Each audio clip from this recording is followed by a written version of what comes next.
Bonsoir à tous, bonsoir Camille, Bonsoir. bienvenue pour un nouveau NeuroLive. Alors ce soir le thème c'est consultation auprès d'une orthophoniste. Du coup comme vous avez pu le constater, donc on commence un tout petit peu en retard, c'est pas du tout fait exprès. À la base de toute façon on avait prévu de faire ce NeuroLive, c'était début juillet, je sais plus en fait si c'était début juillet ou c'était à la fin du mois de C'était juin. il y a exactement 2 semaines. Il y a exactement deux Canicule. semaines.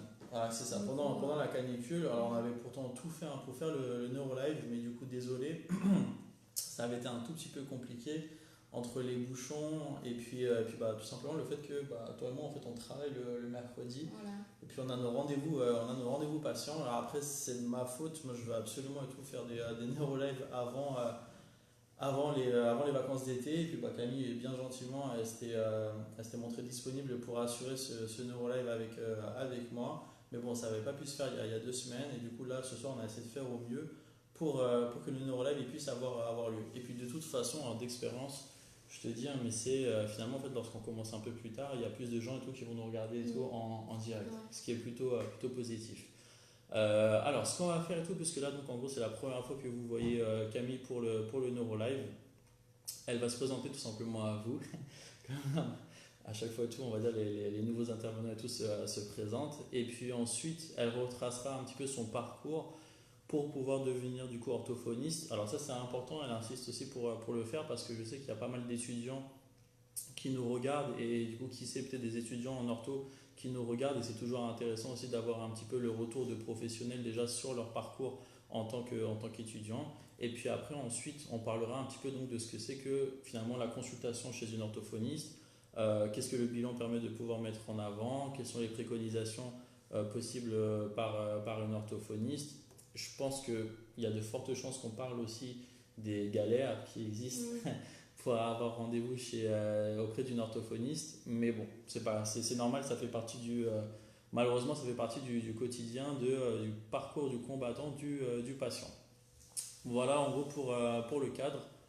Je t'en prie, c'est parti. Il faut pas hésiter à parler super fort en fait, parce que D'accord. le micro est Je vais, mieux sur le je vais téléphone. essayer d'ajuster ma voix. Donc déjà, désolée pour il y a 2 semaines, mais je trouve que maintenant les températures sont beaucoup plus clémentes et je pense que vous aussi, vous devez être beaucoup plus concentrés, Carrément. comme nous aussi. Donc voilà. Donc moi je m'appelle Camille Zeglin, je suis orthophoniste à Paris depuis 3 ans en libéral. Je travaille aussi dans un centre, un CAJ à Belleville, une journée par semaine. Et je travaille aussi à Champs-sur-Marne, dans le cabinet Paris Santé-Est, dans le 77. Donc en fait, pour devenir orthophoniste, moi j'ai fait un parcours assez atypique qui peut plus se faire malheureusement maintenant, mais en fait j'ai fait une licence en psychologie à Lille et j'ai fait ensuite un master en ortho à Bruxelles, chose qui n'est plus possible maintenant en fait de passer directement par ce master. En fait, la Belgique a stoppé justement l'arrivée des Français parce qu'il y en a eu à trop à un moment. Mais c'est toujours possible de faire justement cette formation universitaire par contre en 5 ans. Et je sais qu'il existe aussi des hautes écoles en 3 ans qui changent un petit peu leur processus d'entrée. Soit c'est des petits concours, enfin des grands concours, soit des tirages au sort. Donc ça change vraiment d'une année à l'autre. Et puis il y a aussi bien sûr l'école d'orthophonie en France, donc dans différentes villes, qui est accessible en fait avec un concours d'entrée qui est par contre très très très difficile, très très sélectif, que moi je n'ai pas passé parce que je voulais être psychologue à la base, donc j'ai pas eu l'occasion de le passer et par contre j'ai pu faire cette passerelle, donc je l'ai fait directement. Et voilà. Je sais pas s'il y a. Du coup, c'est un parcours effectivement atypique. Ouais. Donc là, en gros, aujourd'hui, les étudiants de toute façon ne peuvent plus passer par ce genre de passerelle. Voilà. Ça arrive souvent parce que c'est marrant, tu vois, tu dis que à la base et tout, tu voulais faire psychologue. Alors, j'avais dire, bon, de toute façon, c'est des métiers quand même qui sont assez, Ouais. assez proches. On fait tous partie alors, paramédical, je sais que pourtant les psychologues et tout n'ont pas finalement, en fait, on fait ni partie de la santé ni du paramédical. Nous, on est un peu perdu dans tout ça. Mais c'est intéressant parce que tu vas avoir quand même pas mal d'étudiants et tout qui Ouais.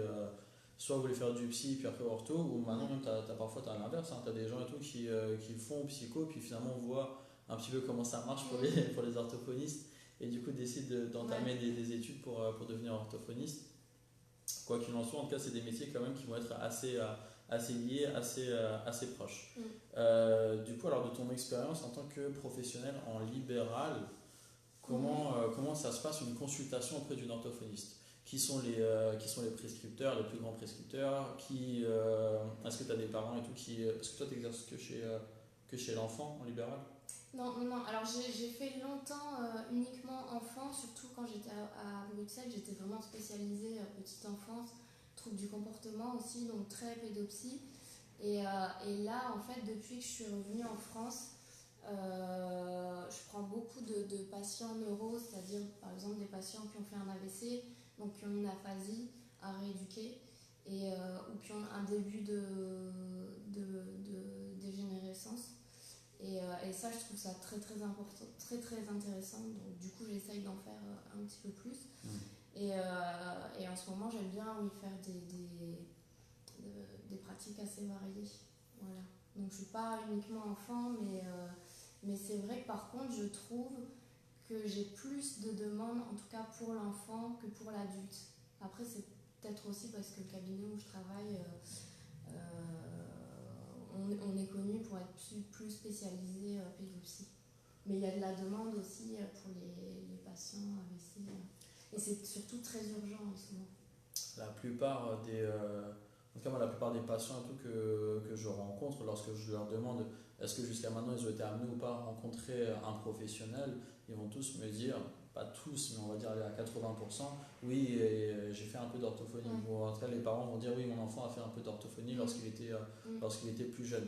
Est-ce que c'est. Alors, comment ça se passe? Du coup, toi, avec ton regard en tant que praticien, en tant qu'orthophoniste, comment ça se passe une première consultation auprès d'une orthophoniste, c'est quoi? Déjà, je vais répondre à ce que tu avais dit avant aussi, c'est-à-dire qui m'envoie les patients. Donc ça, c'est très varié.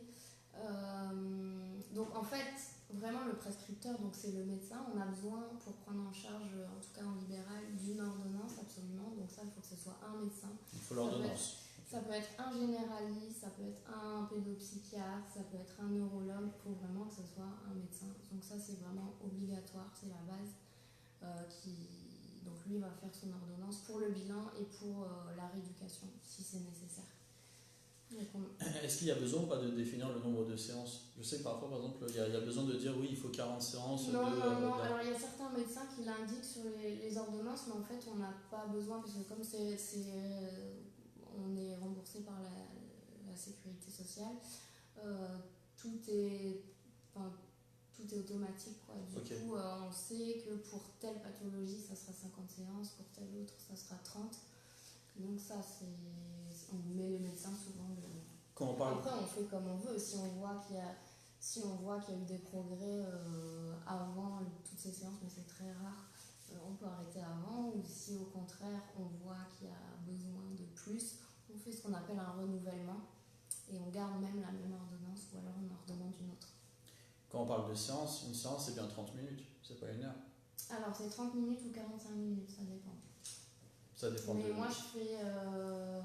Alors pour les neuros, je fais 45 parfois.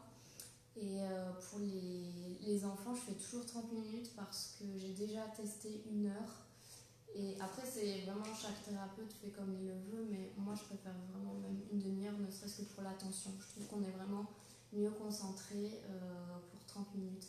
Et surtout des patients qui ont des difficultés d'attention, des enfants déjà qui ont des difficultés à la base, c'est très difficile pour eux de tenir 45 minutes, je trouve. Donc moi je fais 30 minutes. Donc ça veut dire que là c'est le praticien en fait qui choisit, c'est pas parce que telle pathologie, en gros en fait il faut que ce soit réglementé. Il y a aussi, c'est réglementé. Okay. Ouais. Okay. Donc en gros les prescripteurs on les a. Ensuite donc est-ce que vous faites l'entretien d'anamnèse? Oui, aussi. Oui, donc plus ou moins long aussi. Et c'est hyper important parce que je reviens à ce qu'on disait tout à l'heure sur ma formation en psycho et le fait que ce soit des métiers très liés. Moi, je trouve que c'est extrêmement lié et on a besoin de savoir s'il y a quelque chose à savoir. Ça peut être très très lié au langage. Donc pour moi, c'est indispensable, quoi. Après, c'est ce qu'on fait d'entrée en fait. Et je trouve que ça peut être aussi perturbant pour un patient qui ne nous connaît pas, qui est là pour la première fois, de se livrer comme ça. S'il y a quelque chose de grave ou très important pour lui qui s'est passé, je trouve que ça peut être difficile pour lui d'en parler tout de suite. Donc parfois on découvre des choses un peu plus tard. Donc Petit à il faut petit. essayer de faire au cas par cas. On est d'accord ou pas? Voilà, en tout cas, moi, ça, c'est ma vision des choses. La plainte principale pour aller voir une orthophoniste, c'est parce qu'il va y avoir des difficultés ou alors en tout cas des suspicions de difficultés au niveau du langage oral écrit. Ouais. Ça, Voilà. c'est ça qui amène normalement à s'orienter vers une orthophoniste. Voilà. Mais après, il y a cette fameuse attention, parce que pour moi, les difficultés attention et par exemple lecture orthographe et puis aussi langage oral finalement, c'est très très lié. Donc pour moi, c'est les problèmes d'attention qui vont venir perturber le langage, mais c'est quelque chose qui se travaille pour moi en même temps en fait. Et qui est très facile à travailler en même temps justement, parce qu'on a tout un matériel qui est adapté et pour l'attention, on est pas mal lotis. Alors, juste, du coup, il y a Claudine qui pose une question, c'est une excellente question. Est-ce qu'au bout d'un moment, alors est-ce qu'au bout d'un temps, les séances fonctionnent moins car patients et orthophonistes se connaissent trop? Alors moi, j'ai jamais eu franchement ce souci-là. Après, quand on parle justement du fait qu'au bout d'un certain temps, le patient et orthophoniste se connaissent trop, je dirais peut-être qu'il y aurait chez certains patients une lassitude, ce que je peux comprendre. Et en fait, nous aussi, en tant que thérapeute, on doit aussi savoir réorienter quand on sent qu'il n'y a plus de progrès. Une lassitude, ou même parfois, pas forcément une lassitude, mais moi je sais que par exemple des patients que j'aurais plus de 4 ou 5 ans, je trouve que ça leur ferait du bien d'avoir une autre approche, parce que vraiment comme on est dans la thérapie, toutes les orthophonistes ont quand même des pratiques très différentes et l'une ne va pas convenir à l'autre. C'est ça en fait, c'est que, alors là pour le coup, peu importe la profession, déjà de 1, il faut que ça matche entre le praticien et puis le patient. Ouais. Si ça ne matche pas, je trouve que ça sert à rien. C'est possible qu'à un moment donné, en fait, on sorte un peu en tout cas, la prise en charge sort un peu du cadre thérapeutique et qu'après, il y ait d'autres choses finalement en fait, qui se créent, mais le patient ne progresse plus. À ce moment-là, c'est le praticien quand même qui doit réussir à soit redéfinir le cadre, ou alors admettre que justement là en gros la séance n'est plus bénéfique pour le patient et réorienter vers quelqu'un d'autre. Après ça je crois qu'il n'y a pas franchement de règles de base. Moi je connaissais des orthophonistes qui en gros en fait, ne faisaient pas durer les prises en charge au-delà de 2 ans. Il y a certains neuropsychologues qui vont garder des patients pendant je ne sais pas combien d'années, il y en a d'autres pendant juste 1 an. Après, c'est vraiment un avis perso. Moi, je trouve que j'ai des patients là maintenant à Paris que je suis depuis 3 ans et demi, donc je les connais très bien. Et je trouve que c'est plutôt positif, moi, pour la prise en charge. Limite, ça te permet de travailler autre chose. Je pense à un patient justement qui a eu un AVC, donc la prise en charge est plutôt neuro, que je vois 3 fois par semaine. Je sais que forcément on se connaît très très bien. Je sais qu'à un moment il était question qu'il aille dans un centre et qu'il voit une autre ortho parce que du coup il changeait de département. Ça l'a fait paniquer quoi. Donc ça c'est autre chose. Donc il n'y a pas vraiment de règles définies, c'est un peu non, en fait. C'est vraiment comme on le sent aussi.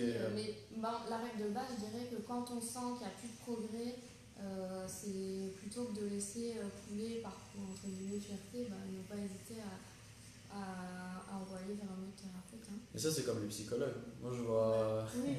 Il y en a et tout, ils sont suivis pendant je sais pas combien de temps par des psys et en gros en fait je leur demande mais est-ce qu'il y a des progrès ou pas. Ils me disent non, je dis ça va vous voir. Pourquoi vous voulez continuer? C'est que, alors soit dans le pire des cas, en fait, enfin dans le meilleur des cas, pardon, c'est que de toute façon ça fait rien parce que voilà, ça joue pas sur un temps en fait qui aurait pu être optimisé d'une autre façon, soit dans le pire des cas, justement, ça joue sur un temps où le patient a réellement pu progresser et ça aurait été beaucoup mieux en fait finalement qu'il aille voir quelqu'un d'autre. Mais ça après ça c'est chacun et puis le libre choix du praticien. Après, moi, ça m'est déjà arrivé aussi, surtout au début en fait, de prise en charge, avec surtout des enfants avec des troubles du comportement qui sont très très agressifs.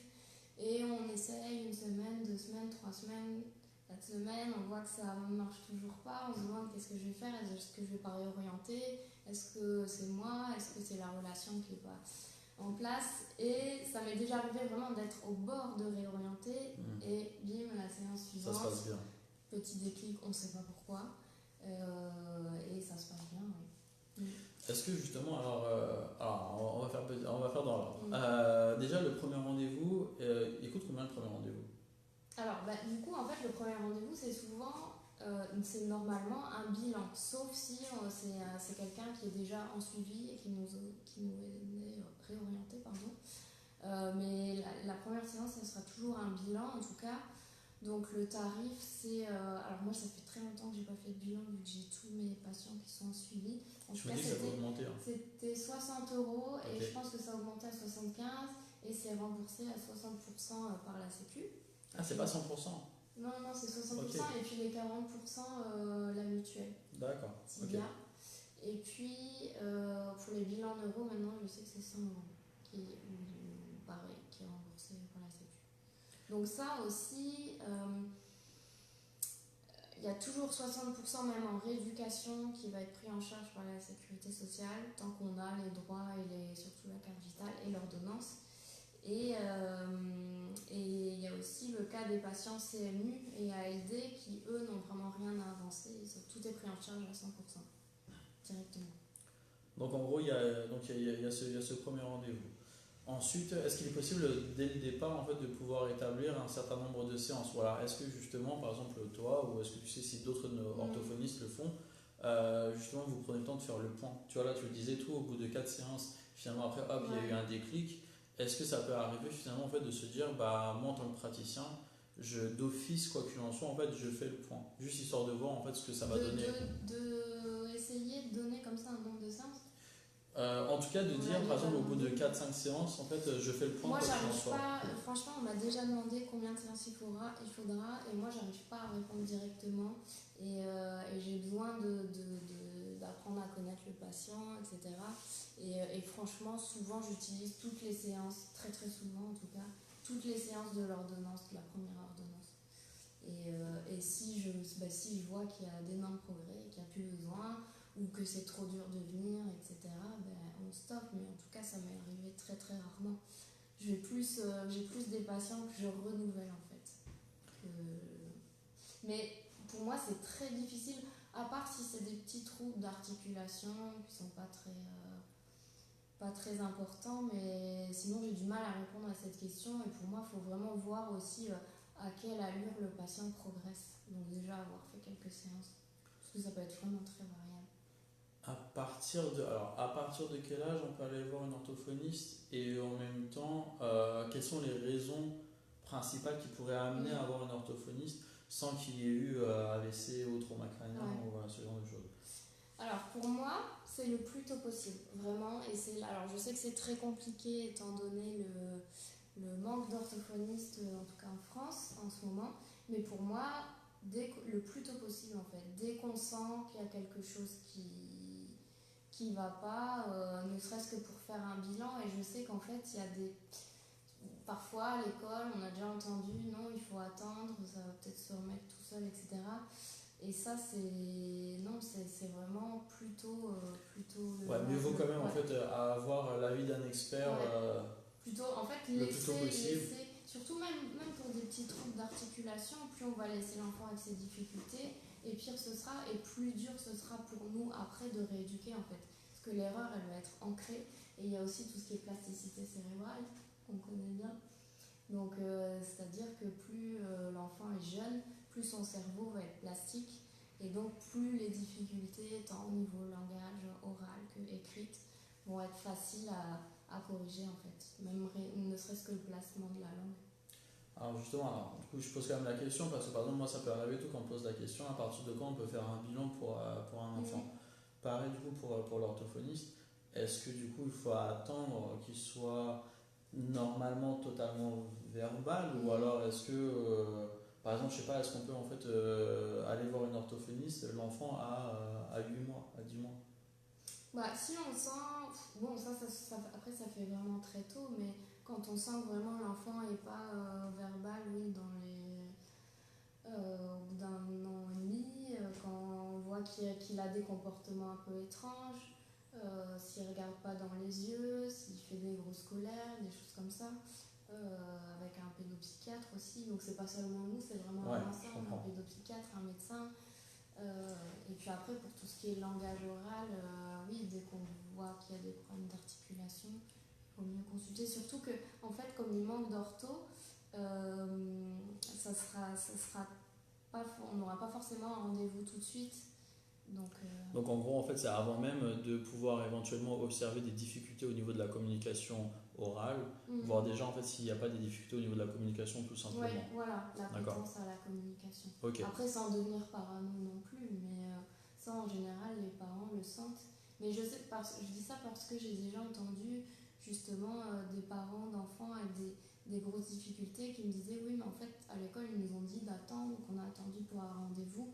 Et non, s'il y a des difficultés, la difficulté, elle va faire que s'aggraver et elle va être plus difficile à corriger après. Et ça peut créer aussi d'autres troubles du coup du comportement chez l'enfant. Ouais. Donc en fait, en gros, typiquement là, toi, tu mets l'accent sur le fait que bah, ça vaut quand même le coup toujours Ouais, de moi je faire suis pour. éventuellement en Après, ça fait dépend aussi un encore une rendez-vous. fois des orthophonistes, mais moi je suis pour une prise en charge précoce. Et ne Oui, serait-ce que pour prendre un rendez-vous en c'est fait. du Ça dépistage. ouais. C'est au cas où en fait il y a quelque chose derrière Ouais. à travailler. Plus vite c'est pris en charge et puis Ouais. normalement plus grandes sont les chances de pouvoir Et s'améliorer. même pour tout ce qui est langage écrit, dyslexie, donc vraiment le grand signe de la dyslexie, c'est les confusions de sons, de lettres, par exemple B et D.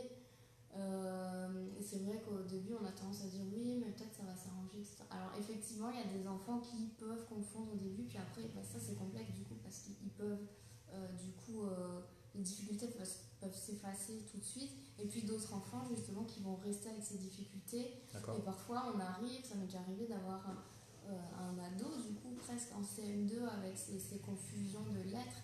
Et c'est très très difficile du coup à faire partir, quoi, parce que l'enfant a passé toute sa scolarité avec ces confusions, et pour nous du coup de faire partir ça c'est très très difficile.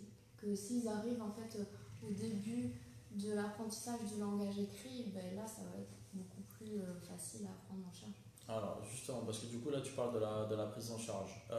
Il y en a beaucoup qui vont dire, alors, parmi que ce soit professionnel ou même patient, ah, 30 minutes, j'ai réussi à avoir 30 minutes avec une orthophoniste. J'ai déjà galéré à réussir à avoir en fait un créneau. J'ai ce créneau, je ne le lâche pas, Ouais. mais je ne sais pas trop en fait finalement si ça va avoir un impact entre guillemets rapidement.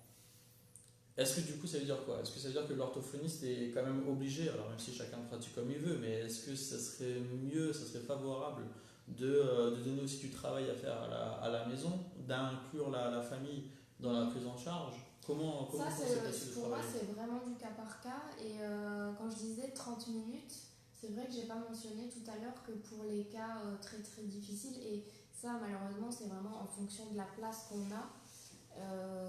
Mais l'idéal, ce serait de prendre 2 fois 30 minutes, hein, mais ça, c'est très compliqué. C'est idéal, hein. C'est très compliqué parce qu'on n'a plus beaucoup de créneaux, et parfois c'est très compliqué pour la famille aussi, surtout s'ils viennent de loin. J'en ai par exemple à Paris qui viennent du 93, de venir 2 fois. Donc on essaye, mais parfois c'est très compliqué, et quand on voit que la famille n'arrive pas à être régulière, bah alors on revient à 1 fois 30 minutes, et il vaut mieux 1 fois 30 minutes où l'enfant est très concentré que de rien du tout. Et pour ce qui est du travail à la maison, ça c'est vraiment cas par cas, parce qu'il y a des enfants pour qui c'est rare, mais ça peut être une contrainte, et on sent que vraiment, bon, après, avec tout ce qu'ils ont déjà à l'école, etc., les activités à la maison, on sent que ça serait un poids en plus. Et je veux pas, moi, que justement les séances d'ortho soient un poids, et j'aime bien aussi faire des séances assez ludiques. Donc c'est difficile de donner du jeu à la maison, à part par contre des conseils de jeu avec les parents. Et après, il y a des enfants qui même vont réclamer pas du tout poser de problème. Donc là, je les laisse volontiers. Et Toi, c'est cool parce que du coup, on a compris que toi, tu étais vraiment à l'écoute du patient je trouve que et que vraiment tu un forçais patient pas les n'est pas choses. l'autre. Et pour moi, la relation avec le patient, c'est vraiment la base. Et du coup, et voilà, j'essaye d'écouter le patient, de bien le cerner avant toute chose. Et après, c'est beaucoup plus facile.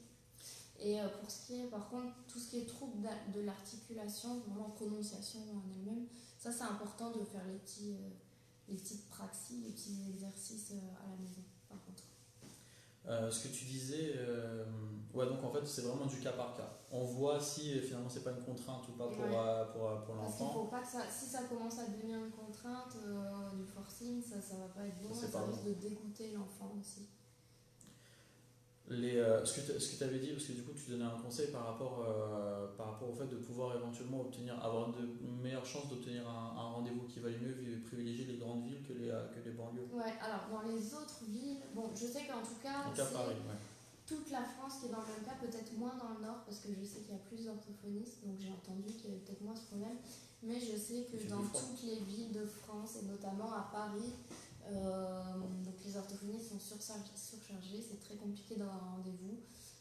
Et je crois que vraiment là, toute la banlieue parisienne, ça doit être une des régions les plus bouchées. Et donc moi en fait, c'est vrai que dans mon cabinet à Paris, j'ai beaucoup de demandes qui viennent de banlieue, du 77, 93, 91, 95, et des patients qui me disent, j'ai l'habitude maintenant, on a téléphoné à toutes les orthos de chez nous, mais en fait il y a 1, 2, voire 3 ans de liste d'attente. Et c'est vrai que nous, à Paris Centre, ça commence du coup à devenir très compliqué aussi, mais quand même moins qu'en banlieue. Mais après, du coup, comme je pense toutes mes consoeurs, confrères sont dans le même cas que moi, on a pris aussi en charge du coup des patients en banlieue, et ça a fait effet boule de neige en fait. Il y a ça. Est-ce qu'il y a je sais pas, désolé si on peut parler ou pas de turnover de patients, mais est-ce qu'il n'y a pas plus un turnover de patients à Paris en tout cas que dans les banlieues? Ouais, aussi. Et puis il y a des choses oui, je pense. Et puis ça dépend du type de patient que l'orthophoniste va prendre en charge. Soit ça peut être des thérapies plus courtes. Après, il y a beaucoup de déménagements. Oui, il peut quand même y avoir. Les gens s'en vont de Paris. Faut pas désespérer. Non, ça c'est important. Ça m'arrivait quand même à Paris. Du coup, comme j'ai beaucoup de patients de banlieue, ça leur arrive du coup de trouver par miracle des places près de chez eux, en fait, sur une liste d'attente où ils étaient inscrits avant. Donc là, bien sûr qu'avec toute la route qu'ils font, je vais leur dire, mais il n'y a pas de souci, quoi. On a de la chance. Prenez. Et du coup, moi, de toute façon, j'ai une liste d'attente. Donc, oui. C'est ça, alors, du coup, ça c'est important. Parce faut pas désespérer. Une heure de route, quoi.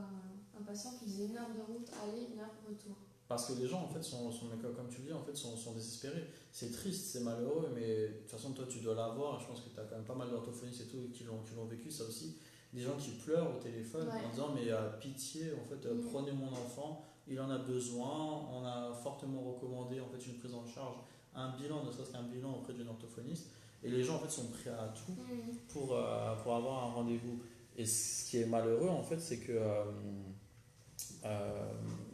les gens en fait sont prêts à tout, et même parfois tu as certaines orthophonistes comme du coup certains praticiens d'autres domaines qui vont aussi par exemple accepter des rendez-vous, je sais pas, l'enfant il a 6 ans, mais vont dire rendez-vous vendredi à 19h, alors que ça après moi c'est chacun gère, mais c'est vrai que ça c'est compliqué, à 19h.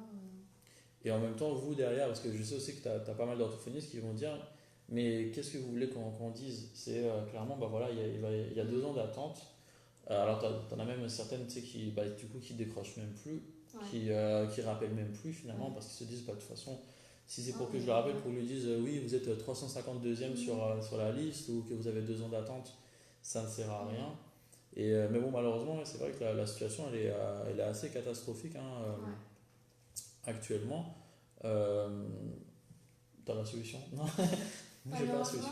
Pour ça, pas beaucoup, si ce n'est que pour les patients qui sont en banlieue, savoir qu'à Paris, ça peut paraître bouché aussi, mais ça l'est un peu moins quand même. Ouais, c'est important de dire que Et puis du plus de coup, chance à Paris. essayer d'appeler le plus vite possible quand même. Et oui, effectivement, il y a quand même des turnovers. Bah, quitte à en Ouais. fait accepter, c'est là aussi en fait finalement c'est triste, mais ça devient un peu du chacun pour soi en fait, du coup côté patient. Ouais. Et quitte à appeler plusieurs orthophonistes, et s'il y en a une qui vous donne un rendez-vous dans 10 mois, une autre qui vous donne rendez-vous dans un an, une autre, prenez-les tous, Oui. non? Oui, Et oui, puis oui. vous les notez, et puis après Oui. vous voyez au final, et De après toute quitte à façon, après il y aura annuler. beaucoup de demandes. Donc, Il y a ouais. beaucoup de monde, et puis après, bon, bah voilà, il faut aussi être sympa, et c'est-à-dire que si vous arrivez à obtenir un rendez-vous avant, bon, bah vous annulez l'autre, et puis au moins comme ça Ouais. libère de la place pour quelqu'un d'autre. Mm. Mais c'est vrai que c'est assez problématique. T'en as encore des orthophonistes qui se déplacent.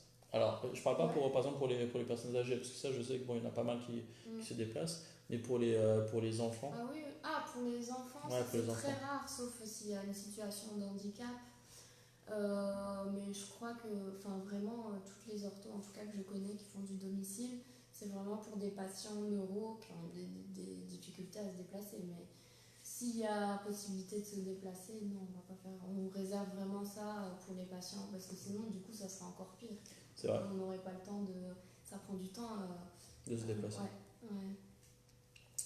Euh, bon, du coup, donc on a parlé, alors, bon, on peut parler peut-être de quelques tests, les basiques. Moi, j'aime bien à chaque fois, tu sais, en fonction de la profession, on redire quelles sont un peu les batteries de tests, entre guillemets, vraiment classiques pour chaque profession, pour voir un peu, bon, bah voilà, Ouais. en fonction de ce qu'on évalue, que peuvent être le minimum, on va dire, qu'on doit utiliser. Ouais. Alors, moi je dirais qu'en langage oral, j'utilise l'Evalo, qui est vraiment une batterie assez complète qui va tester tous les aspects du langage, le lexique, donc le vocabulaire, la prononciation, la syntaxe, donc la formation des phrases, la compréhension des phrases, la compréhension du vocabulaire aussi, parce que le vocabulaire c'est à la fois, en fait c'est ça le grand principe, c'est que le vocabulaire ou même les phrases, c'est deux versants. Il y a le versant compréhension et expression. Et en fait, un enfant peut très bien comprendre des consignes, du langage en général, et ne pas réussir à s'exprimer. Donc nous, on essaye vraiment de tester tout ça. Et voilà. Et celle-là, je la trouve bien parce qu'elle est assez neuve. Et en fait, ce qu'il y a de bien, c'est qu'en fait, elle utilise des figurines. Donc ça, comme en plus, du coup, pour du langage oral, c'est des enfants très très jeunes, c'est très difficile de faire des tests, de faire passer un test, surtout quand il y a des troubles du comportement. Et vraiment, enfin moi, quand j'ai vu ce test, je me suis dit, ça va changer la vie, quoi, qu'il y ait des petites figurines à toucher, refaire des petites scènes avec des petits bonhommes. Effectivement, ça change tout que de faire des tests à l'ancienne, papier, crayon. Carrément, parce que c'est beaucoup plus vivant et tout Ouais. pour les enfants. Ça dure à peu près combien de temps, la passation? Alors ça dépend aussi beaucoup du patient parce que surtout pour les très jeunes, ça peut être parfois très difficile à tester. Donc enfin, moi, encore une fois, je fais beaucoup de cas par cas. Et puis il y a toujours ce... Bon, encore justement là, avec les valos, avec les petites figurines, etc., le but c'est aussi que l'enfant ne se sente pas testé. Et qu'il ne voit pas que nous on est en train de noter, qu'il pense qu'il est en train de jouer avec des figurines.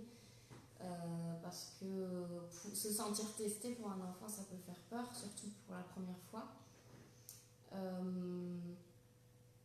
Et voilà, je sais plus trop. C'est pour savoir en gros combien de temps ça a duré. Oui, voilà, c'était ça, pardon, j'ai oublié. C'est normal, il est 21h.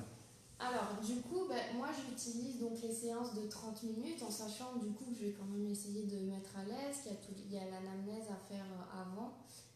Mais je vais faire du coup des petites séances de 30 minutes. Donc en général, il faut 3 fois une anamnèse, une rencontre. Je dirais une deuxième fois de 30 minutes. Et selon comment ça s'est passé, remettre une autre séance à 30 minutes et encore une autre s'il y a besoin. Et voir si on peut passer, si c'est un enfant où il y a zéro problème, il va passer son test sans souci, on peut y aller, quoi. Par contre, si c'est d'autres où on voit des petites difficultés d'attention ou des troubles du comportement, là effectivement on va mettre beaucoup plus de temps pour tester. Donc en gros, il y a alors, les valos. Les valos, ça c'est vraiment en fait pour toi peu un incontournable Ouais. pour une orthophoniste, c'est d'avoir les valos. Est-ce qu'il y a d'autres batteries de tests comme ça? Je sais qu'il y en a plein hein, pour une Ouais. orthophoniste, mais deux, trois noms en fait comme ça pour savoir. Le Il y Neuroxy, avait vous savez très l'Elo bien qu'il y a aussi les qui Whisk. était assez. Ah oui, il y a Pour Hello. moi, c'est l'ancêtre en fait. Avant, je l'utilisais beaucoup quand j'ai commencé. C'est l'ancêtre de l'Evalo, D'accord. justement. Parce que moi, je trouvais qu'elle était assez facile à passer. Je sais qu'il y a beaucoup d'orthos qui n'aiment pas parce que les dessins sont en noir et blanc. Et du coup, ça fait assez obsolète. Mais je trouvais qu'elle était bien pour vraiment tester l'ensemble. Voilà, mais après, oui, c'est vrai que du coup, les dessins étaient assez à l'ancienne. Et il y avait aussi la Nil qui était mieux, justement, moi je trouvais, pour tout ce qui est troubles de l'articulation. Ok. C'est-à-dire qu'on voyait bien la différence entre si l'enfant réussissait mieux à répéter le mot, à redire le mot correctement avec une répétition ou non. Voilà. Est-ce que l'orthophoniste est tenu de rédiger, ça fait super procès là, les questions que je suis en train de poser, mais c'est pour que, parce que malheureusement, heureusement, bref, on passe tous par plein de praticiens et puis les familles tout Ouais. passent malheureusement par plein de praticiens et en fait, bon, les gens en fait travaillent un petit peu comme ils le veulent, mais bon. Est-ce que l'orthophoniste est tenu de rédiger un compte rendu écrit après avoir fait un bilan? Alors normalement oui, et on doit de toute manière le remettre au médecin déjà parce que c'est lui qui fait la prescription, donc c'est à lui que ça doit revenir en premier, puis aux patients aussi, aux parents, et c'est tout, parce que c'est un document, il faut faire attention, c'est un document médical, paramédical, donc il y a du secret médical aussi à l'intérieur, donc après, c'est aux parents de faire ce qu'ils veulent, mais personne d'autre ne doit le demander. Pas l'école, pas l'institut. Le parent le donne s'il le veut, et ça c'est déjà arrivé des cas où le parent ne voulait pas le donner, il a le droit. C'est vraiment le parent Toi, qui décide et le médecin. Tu remets le compte rendu Mais aux jamais parents. à l'école directement. C'est les parents qui décident, Voilà. c'est les parents Après, qui si ont autorité. nous on leur dit, vous n'êtes pas obligé de faire, c'est vraiment eux qui veulent. Parfois, Moi, ça les j'invite arrange toujours. de donner. Ouais, j'invite Parfois, toujours les parents à Parfois, communiquer avec l'école. Ouais. Normalement, c'est pas censé porter préjudice à la scolarité de l'enfant. Si jamais ça le fait, bon, c'est que clairement c'est l'école qui a un problème, hein, parce que l'enfant n'a pas choisi en fait d'avoir ces difficultés. Mais en tout cas, vous en tant que parent, vous vous dites, bah voilà, vous apportez la preuve comme quoi vous faites aussi le nécessaire à l'extérieur, que justement, encore une fois, vous vous battez pour que votre enfant ait accès à des soins, à des prises en charge. Et après, si l'école derrière ne veut pas faire son travail, ça, c'est encore une fois malheureusement encore une autre bataille. Mais bon, donc normalement, bilan, compte rendu écrit. Ouais. Alors par contre, il faut être sympa, il faut nous laisser du temps parce qu'il faut savoir que oui. du coup, si on a à peu près 60 patients par semaine, c'est compliqué et c'est difficile à rédiger un bilan. On doit tout corriger, rédiger, etc. Donc c'est vrai que bon, après en fait les patients ne savent pas, mais ça m'est déjà arrivé après la dernière séance du bilan. Donc pas avant, est-ce qu'on peut avoir le compte rendu? Il faut laisser du temps vraiment. C'est quoi alors à peu près du temps? Pour que les gens en fait sachent à peu près. Moi ça dépend aussi, par exemple quand je suis arrivée à Champs, j'avais que des nouveaux patients. Donc j'ai vraiment, et tout le monde est compréhensif en général. Quand je suis arrivée à Champs, j'ai eu que des nouveaux patients, donc forcément qui dit nouveau patient dit bilan. Donc on se retrouve, même si c'était qu'une après-midi, du coup avec 7-8 bilans à rédiger en même temps. Donc il faut aussi qu'on dorme. Voilà. Mais en général, ça pose pas de problème. Moi, je le préviens avant, j'explique la situation, que oui, on va le remettre. Et puis après, il y a des patients que ça n'intéresse pas d'avoir. Donc on va privilégier ceux pour qui c'est très urgent avant. Ça, après, ça, c'est vrai que c'est chaque professionnel aussi, finalement, parce que c'est du libéral. Donc en gros, chacun fait un peu comme il le souhaite. Moi, je sais que je vais avoir des confrères qui vont mettre 2 mois, par exemple, avant de remettre un compte rendu. Moi, j'essaie de me tenir à ça. J'essaie de me tenir à 2 à 3 semaines maximum, 3 semaines. Parce que je trouve qu'au-delà, du coup, c'est terrible, hein, le temps d'attente. Mais c'est vrai que ça dépend, en fait, de chaque praticien. Mais grosso modo, ils attendent quoi? Ils attendent peut-être 3 semaines, un mois? Ouais, je te dis, moi ça dépend vraiment. Je préviens C'est hein, juste en mes fait pour pas patients qu'il y ait, vraiment, il y a pas 5 mois d'attente. oui, non, non, non, Non, non, ok. non, non, les 2 mois. Si quelqu'un dit 5 mois d'attente, c'est pas Ouais, normal. non, moi je dirais un mois. Un mois, Et ok. encore, oui, ça, en fait, ça dépend justement de la situation. Comme je te disais, quand je viens. Là, par exemple, à Paris, j'ai pas en ce moment, à part des renouvellements, de nouveaux patients. Donc, si j'en ai un demain, je vais voir si ça se trouve le rédiger la semaine prochaine. Par contre, à Champs, quand je suis arrivée et que j'en ai eu 10 d'un coup, là, Il fallait effectivement, faire il tous fallait les comptes attendre un rendus. peu plus. Voilà. C'est payant ou pas en gros le temps de travail que vous mettez pour rédiger le compte rendu? Non, c'est inclus dans le Ok, temps du bilan. d'accord, Ouais. ok. Mais la restitution, par contre, c'est un rendez-vous à part. Ça dépend. Moi, ça dépend. Alors, souvent, je sais qu'il y en a beaucoup qui font une restitution. Ça, c'est vraiment du cas par cas aussi, parce que faire une demi-heure là-dessus, souvent, tant pour le patient que pour nous, c'est compliqué. C'est Donc, compliqué, ouais. moi, je fais, on va dire, restitution avec, du coup, de la rééducation avec le temps qui reste. Parfois, il y a beaucoup de choses à dire. C'est des cas complexes. Donc, et on a besoin, justement, c'est des patients avec des difficultés, avec une problématique psycho-familiale derrière. Donc, forcément, on a beaucoup besoin de parler avec la famille. Parfois, il y en a moins. Ça m'est déjà arrivé aussi d'avoir des patients qui ne parlaient pas français. Donc là, c'est compliqué, forcément. Est-ce qu'on peut. Oui, donc là aussi, finalement, en fait, c'est pareil, c'est chacun en fait, fait un peu Ouais. comme il le souhaite. Mais bon, comme du coup, en gros, en fait, chaque rendez-vous, bah, forcément, alors, même si du coup, c'est remboursé à Ouais. 60%, il n'empêche que du coup, les familles sont quand même obligées en fait, d'avancer l'argent avant d'être Non, on peut remboursé. faire le tiers payant aussi, ça dépend des autres. Ok. Ouais. Euh, Est-ce que les orthophonistes participent au dossier MDPH, à la Oui. constitution d'un dossier MDPH? Ouais. C'est quoi? C'est-à-dire qu'en gros, c'est le praticien lui-même en fait, qui doit En rédiger? fait, on C'est fait passer un bilan et justement, ce bilan qui est normé, etc., doit prouver justement que le patient est à même de recevoir les aides nécessaires comme une AVS. Si c'est pour un dyslexique, dysortho, des aménagements scolaires. Donc c'est à nous de les suggérer aussi.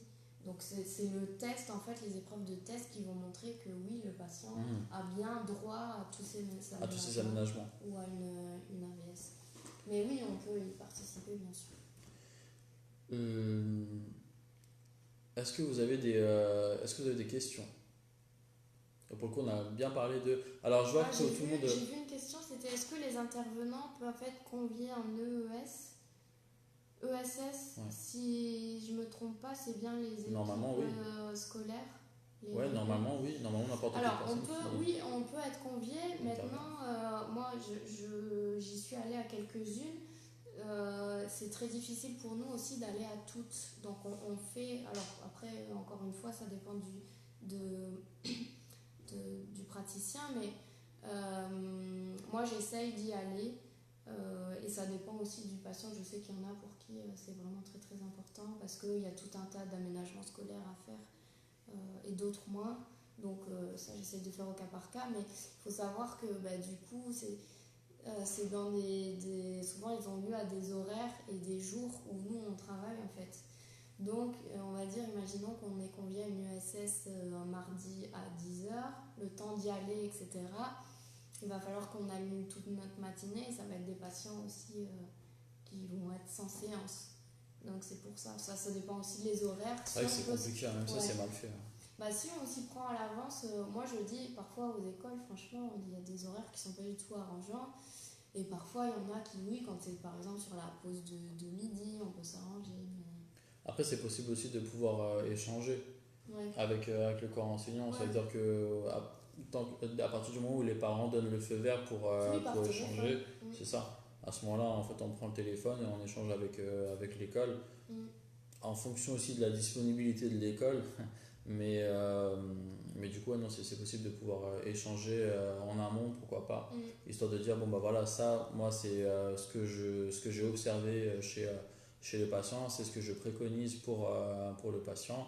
Maintenant, du coup, l'équipe éducative se tiendra lieu sans ma présence, mais au moins, voilà, vous avez mon compte rendu, vous savez du coup en gros ce que j'en pense, et puis il faudra voir en gros comment ça se passe. Mais c'est vrai que c'est très très compliqué, et malheureusement la plupart du temps bah, c'est les parents en fait qui se retrouvent à devoir courir à droite à gauche pour être sûr que le professionnel communique bien avec l'école, que l'école mette bien en place ce qu'elle doit mettre en place, que l'enfant en même temps il puisse être épanoui, parce que bah, lui aussi le pauvre il court entre le fait de ne pas rater le temps en classe, plus les prises en charge, plus les activités, plus, enfin bref, c'est vrai que c'est très très compliqué tout ça.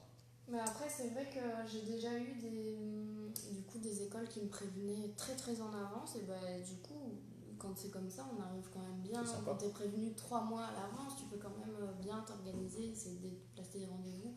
Que à l'inverse, ça m'est arrivé vraiment, je rigole pas, 2 jours à l'avance, vous êtes conviés à la. Non, j'ai Bah pas non, ça fait ils font exprès non. alors. Ouais, Non, non, c'est qu'ils préviennent 3 mois à l'avance, c'est bien, du coup elle mérite une boîte de chocolat voilà. pour le nouvel an. Est-ce qu'il y a d'autres questions? Tout ce que je disais, c'est que non, mais les gens en fait participent plutôt pas mal. Un mail à l'école avec la famille en copie pour les aménagements est plus efficace. Les écrits restent. Tout à fait. Ouais, Et merci Priscilla pour le mot de tout à l'heure. Mais c'est un combat, oui, je suis d'accord. Je sais que c'est très compliqué. en fait, les professionnels, alors certains d'entre eux en tout cas, font vraiment, vraiment aussi du mieux qu'ils peuvent pour vous aider, vous, parents, dans ce parcours du combattant. Mais du coup, c'était aussi extrêmement intéressant de faire intervenir Camille pour ce NeuroLive, parce que, bah, comme vous le savez, ou en tout cas comme vous devez vous en douter, bah, les orthophonistes font aussi partie finalement des professionnels qui travaillent énormément, d'où le fait aussi qu'il y ait place finalement en fait, pour pouvoir avoir un rendez-vous chez une orthophoniste. Et c'est vraiment malheureux, mais typiquement, par exemple, là, on est en pleine période de les parents qui sollicitent pour avoir absolument le compte rendu, le rapport de fin de suivi, le fait d'échanger avec le médecin qui doit renouveler la prise en charge, le traitement médicamenteux, plus le fait de l'école s'est prononcée pour un passage, mais pas vers la bonne filière, et du coup, est-ce que. Bref, c'est assez pour les professionnels aussi, finalement, là, c'est typiquement la période où. Bah, la preuve, finalement, en fait, du coup, lorsqu'on commence une demi-heure en retard, ça veut dire aussi ce que ça veut dire. Et, mais bon, après, voilà, on aime ce qu'on fait, et du coup, c'est avec plaisir. Mais parfois, du coup, si par exemple on répond pas, ouais, limite ouais, tout de suite, vous en faites pas en fait, c'est que personne ne vous a oublié, c'est simplement que il y en a je sais pas combien d'autres aussi qui ont demandé exactement la même chose, et il faut répondre à tout le monde. Mais en tout cas, c'est sûr que voilà, on n'a pas oublié. On n'a pas oublié. Et pour trouver des créneaux qui conviennent à tout le monde aussi, c'est très difficile. On essaye vraiment de faire au mieux, Ouais. parce que je sais que moi, on me demande souvent les créneaux après l'école, forcément. Mais du coup, comme tout le monde veut ces créneaux, ça devient très compliqué. Du coup, moi, j'ai plein de patients que je prends, de toute façon, on ne peut pas faire autrement, pendant le temps scolaire, et ils sont normalement autorisés à manquer l'école pour venir en thérapie, parce qu'ils ne sortent pas de l'école pour aller s'amuser, mais pour aller travailler en ortho. Et du coup, en fait, on considère que un enfant justement qui est en difficulté à l'école, plutôt que de le laisser galérer comme ça tout seul avec ses difficultés, il va beaucoup plus gagner justement à venir en orthophonie, à être seul, concentré pendant 30 minutes et travailler, et de se sentir soutenu aussi, que de galérer en classe. Donc si en gros demain il y a une orthophoniste qui propose le créneau de mardi 10h, mardi 11h. Oui, en général, de toute façon, je pense qu'on est toutes dans le même cas. Si on propose un créneau, c'est qu'il n'y en a pas d'autre. Et que ça sera malheureusement ça ou rien. Après, bon, moi j'essaye du coup d'adapter. Après, il y a des orthos qui prennent que des enfants. Moi, comme je prends des adultes, en fait, je prends tous les adultes en général le matin pour essayer de laisser libre les après-midi. Mais même encore avec ça, c'est compliqué. Est-ce que tu serais partante pour faire je pose la question. Ouais. Un neurolive sur un trouble particulier ou sur une pathologie particulière. S'il y a des demandes, ou s'il y a des... Ça pourrait être sympa parce que, bon là forcément, en gros, les premiers neurolives et tout, à chaque fois, tu vois, on fait une petite présentation. Voilà.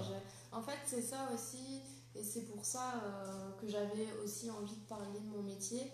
Je trouve que c'est un métier qui est encore très très mal connu, et pourtant, je pense que par contre, les parents qui cherchent les orthophonistes commencent à connaître. Mais c'est vrai que même dans tous les milieux, j'entends encore, mais orthophoniste, qu'est-ce que c'est? C'est pour les pieds, c'est pour les oreilles, c'est quoi? Est-ce que tu fais des che avec ta bouche? Et en fait, c'est tellement plus.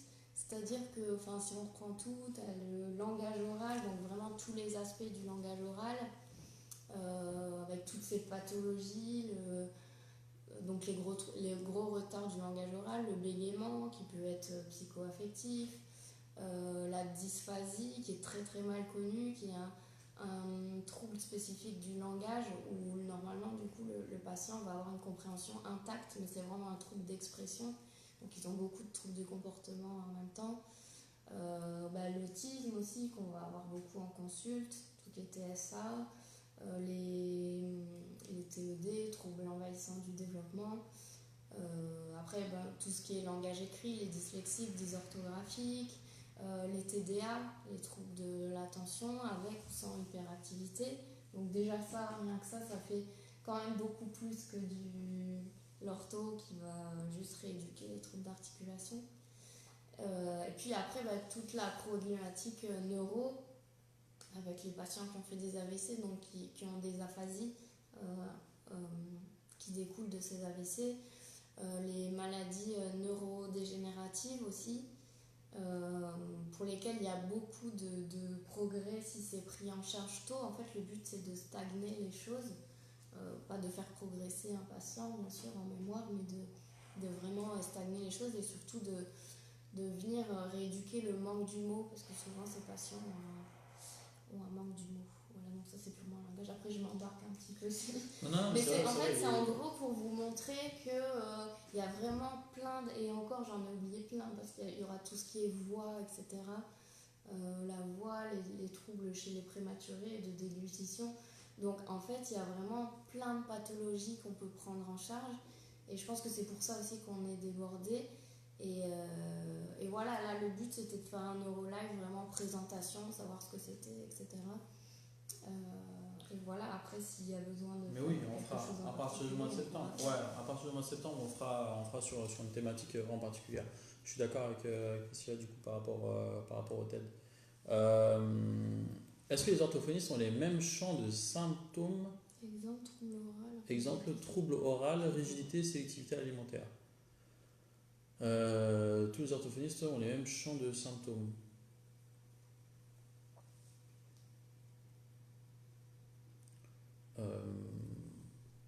Est-ce que Nathalie, vous voulez bien du coup peut-être reformuler la question? Peut-être, est-ce que tous les orthophonistes peuvent traiter ça?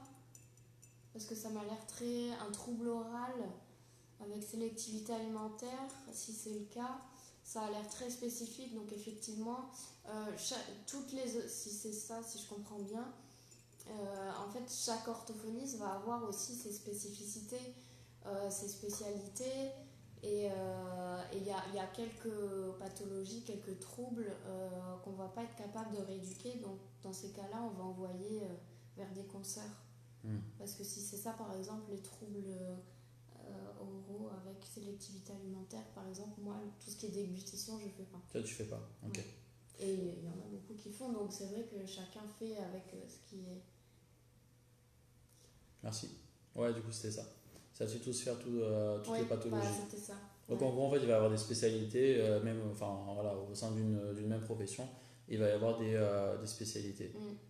Mais en fait, on a vu avec ce que j'ai dit tout à l'heure qu'il y avait tellement de pathologies qui étaient traitées en ortho que c'est même difficile de prendre tout en charge en fait.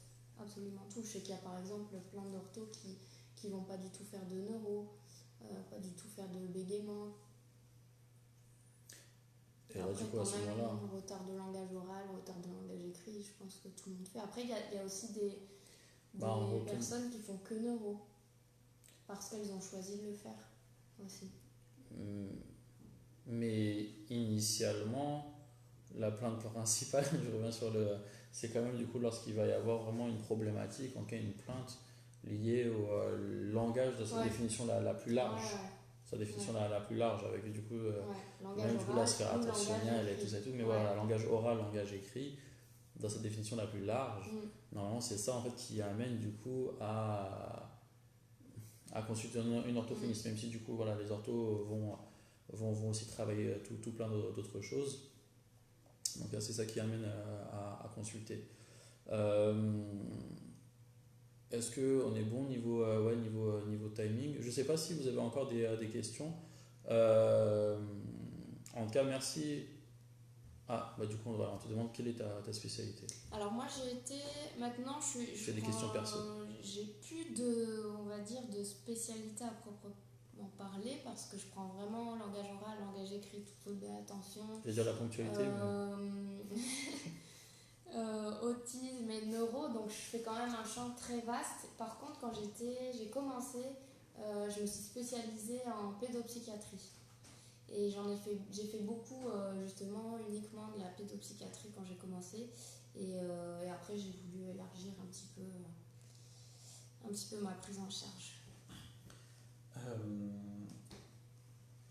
Donc les troubles du comportement. Troubles du comportement, ouais.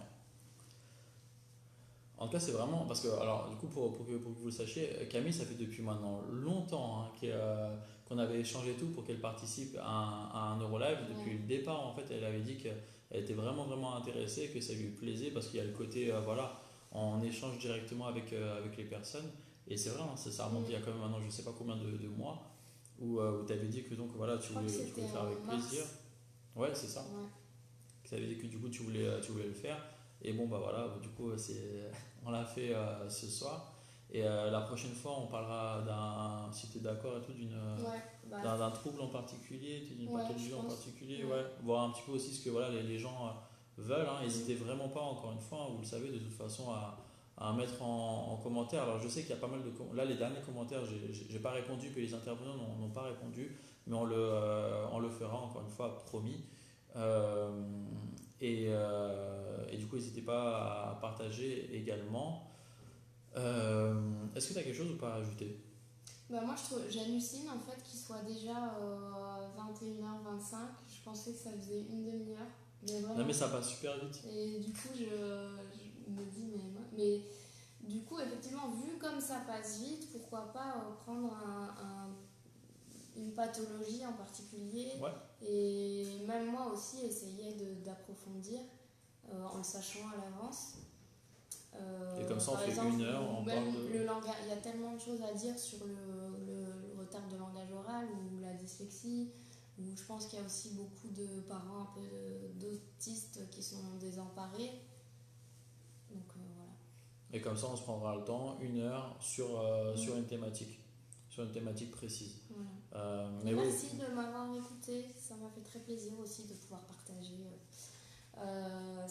mon expérience avec ce métier que j'aime beaucoup. Merci à toi pour ta disponibilité, merci pour toutes ces précisions. J'allais vous dire bonnes vacances, mais en fait demain, il y en a un autre demain avec Marie, ergothérapeute. On va parler des... du coup là il y a une thématique, c'est sur les troubles de l'alimentation en pédiatrie. Ça c'est précis. Ouais, ça c'est super précis. On avait déjà fait un Eurolive avec Élise, ergothérapeute. Du coup, on avait déjà parlé de l'ergothérapie. Donc là, demain et tout, c'est troubles de l'alimentation en pédiatrie. Et les vacances, on ne sait pas trop. Du coup, passez une bonne soirée. À demain. Camille, merci encore une fois. De rien, merci à toi. Avec plaisir. Et bonne soirée. Du coup, à demain. Bonne soirée. Ciao.